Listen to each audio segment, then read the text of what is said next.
সমু আর রাজু দুই বন্ধু।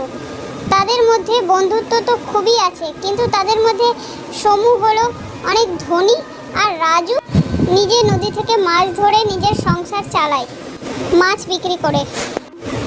একদিন সমু আর রাজু আলোচনা করছে। সমু রাজুকে বলছে, তুই আর কতদিন এইভাবে মাছ ধরবি আর বিক্রি করবি, অন্য কোনো ব্যবসা কর না। তখন সমুকে রাজু বলে, না রে, এখন আর আমি কিছুই করতে পারবো না, এখন আমাকে এইটাই করতে হবে। একদিন চল আমার সাথে তুইও মাছ ধরতে, আমিও দেখি, তোকে দেখাবো যে দেখ আমি কত কষ্ট করে মাছ ধরি। রাজু ভোরবেলায় মাছ ধরতে বেরিয়েছে, সমুকেও ডেকেছে। দেখি সমু কেন আসছে না, তাই সে আস্তে আস্তে যাচ্ছে মাছ ধরতে, সমুর অপেক্ষা করছে। রাজু ভাবছে, সমু তো এত ধনী, ও আর কি আর আমার মাছ ধরা দেখতে আসবে।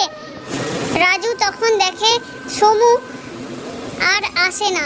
তখন রাজু মন খারাপ করে তাড়াতাড়ি করে হাঁটতে শুরু করে আর মাছ ধরতে চলে যায়। রাজু নদীতে পৌঁছে দেখে সমু অলরেডি সেইখানেই আছে, নদীতে সে মাছগুলোকে দেখছে। আর রাজু ভাবলো যে সমু আসবে না। সমু তখন হাসতে হাসতে রাজুকে বলে, কি রে রাজু, কি ভাবলি আমি আসবো না?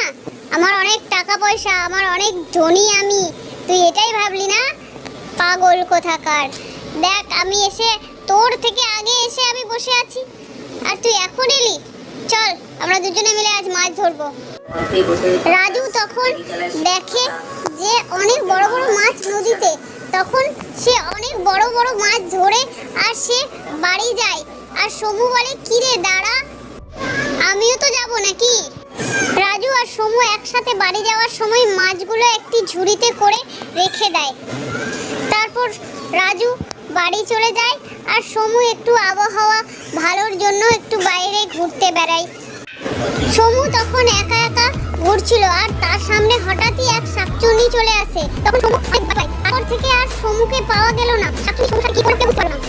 তো বন্ধুরা, রাজু আর সমুর বন্ধুত্বের গল্প যদি তোমাদের ভালো লাগে তাহলে গল্পে লাইক শেয়ার কমেন্ট করে দিও আর চ্যানেলটাকে সাবস্ক্রাইব করে দিও। তো দেখা হচ্ছে পরের গল্পের সাথে।